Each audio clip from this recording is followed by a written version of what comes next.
Hi, everybody. Welcome to another episode of Weekly Reads. My name is Devon. I'm a librarian at the Worcester Public Library. And of course, my coworker Joy is here with me. How's it going, Joy?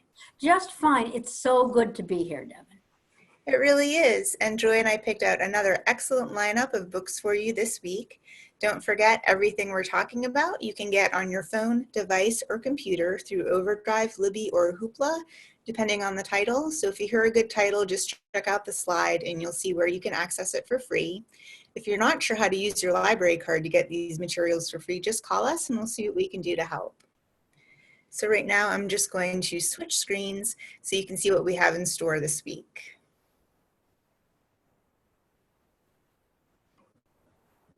Okay, so this is our lineup. We have a great mix. Let's get started. The first book is Cold Sassy Tree by Olive Ann Burns. This book came out in the 1980s. And in it, when Grandpa announces he's going to marry the young Miss Simpson only 3 weeks after Granny has passed, young Will is a little jealous. As the newlywed's chaperone, conspirator, and confidant, he's privy to his one-armed grandfather's new adolescence and does some growing up of his own. This funny, timeless novel is about a romance that rocks an entire town, a boy's passage into adolescence, and about how people lived and died in a small southern town at the turn of the century. The Washington Post said this book is rich with emotion, humor, and tenderness, and Pat Conroy, the author who wrote Prince of Tides, he said it's one of the best portraits of small-town Southern life ever written. And if you know anything about Pat Conroy, you know that small-town Southern life is kind of his speciality. So for him to say this about Olive Ann Burns, I think is a really great endorsement. Also, this is a book I've been hearing about my whole life. I've been told to read this book. People have recommended it to me, told me how great it was. So when I recently got another recommendation for it from my coworker, I thought I have to share it with you. So if you're looking for a book set in a small southern town, definitely give Cold Sassy Tree a try. And here's Joy's book. Well, Devon, my first choice is also set in a southern milieu, albeit a large city, New Orleans. The Yellow House by Sarah Broom won the National Book Award for Nonfiction in 2019. I read it in one sitting. I couldn't put the book down. However, when I closed the cover, I didn't know what to make of it. The Yellow House does not fit neatly into any of the boxes to which I would normally assign memoir. It is neither a shocking expose nor a heartwarming, we were poor but we had fun, coming-of-age story. It is not an account of triumph over adversity, although the family experiences both in abundance. The Yellow House is the story of a house and the people who lived and grew up there and what happened to that house and those people before, during, and especially after Hurricane Katrina. On a larger scale, it is a story of a city and a society and of the very idea of what it means to be home. Sarah Broom is the youngest child, the babiest in a blended family of 12, all of whom grew up in the house, then green, that their mother bought in 1961 with the payout from an insurance policy purchased by her recently deceased first husband. She was in her early 20s and already the mother of 3 small boys. Over time, Sarah's mother remarried and bore more children, and the Yellow House became the pivot point around which their lives revolved, the place to which, as adults, they returned in times of trouble and of celebration. It was, however, by no means a perfect refuge. The house could not prevent the death of Sarah's father, who died at home when she was 6 months old, a loss from which her mother never quite recovered.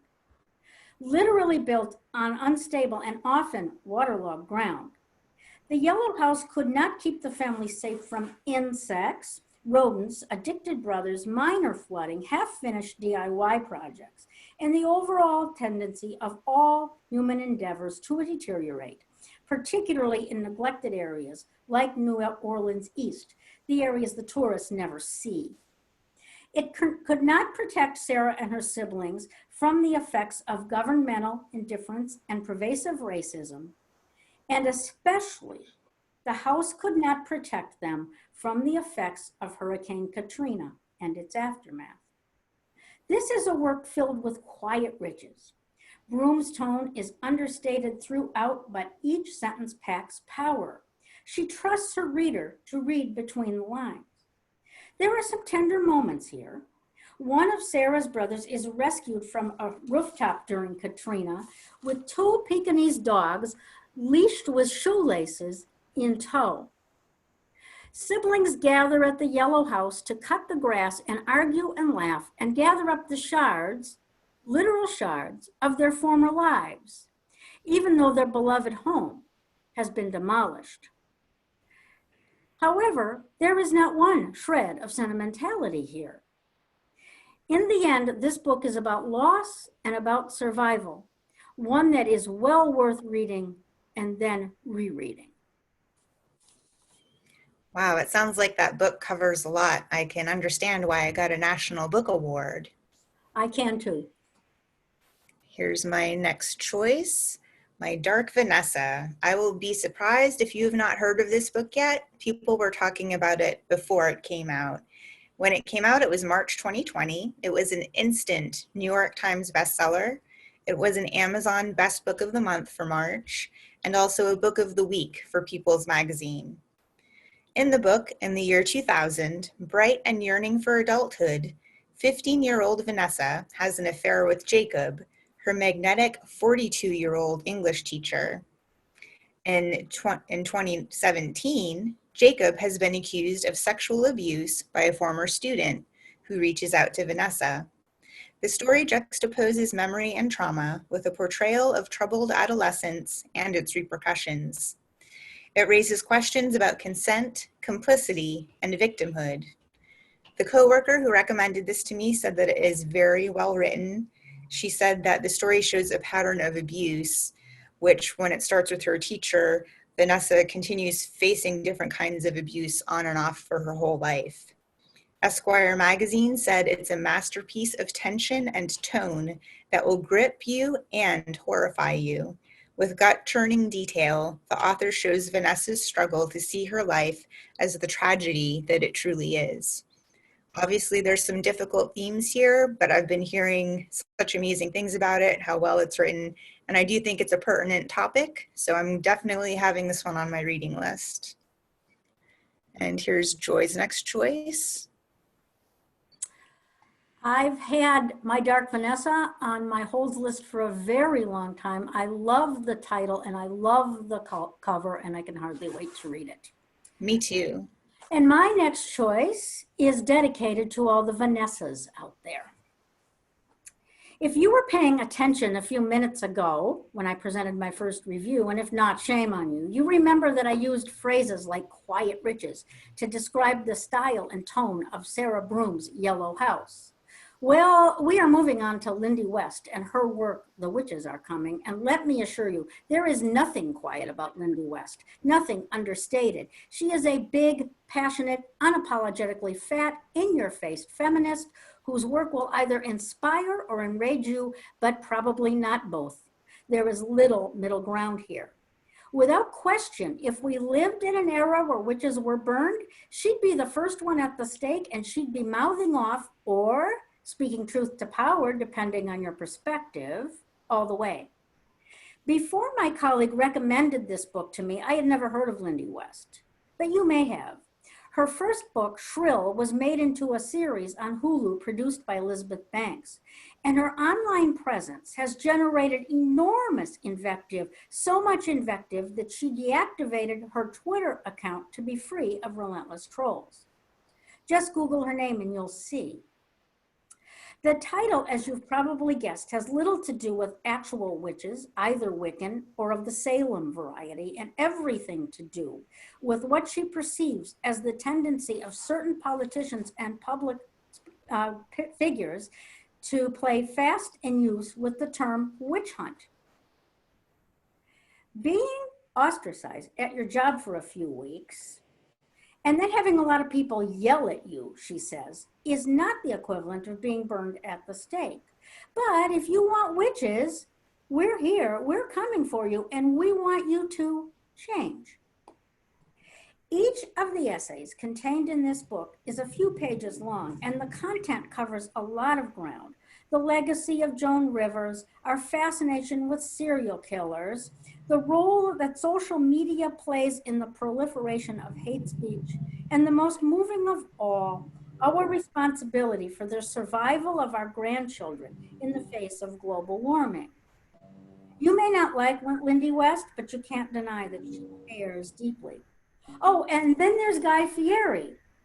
West tells us that as a child, she intuited very early on that if you were very funny, you could also go very, very dark. Well, she does go very, very dark, but she's also very funny. She is a comedian after all. It just so happens that she and I are both fans of Guy's Grocery Games on the Food Network. And her riff on Fieri and his show was so funny that I couldn't manage to read it aloud to the person sitting next to me. I just kind of had to shove it in her direction. I was laughing so hard.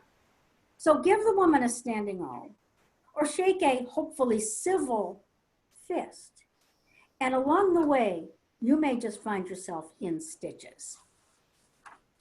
I don't know how you do it, Joy, but you keep finding nonfiction books that this nonfiction, anti-nonfiction reader finds interesting. That is my goal, Devon. Excellent. You're succeeding. Next is our coming soon title, The Silence by Susan Allott. So this book is not out yet. It comes out on May 19th on Tuesday. It is not on Overdrive or Libby yet, but it sounds like there's some buzz around this book, so I expect it will be available online soon.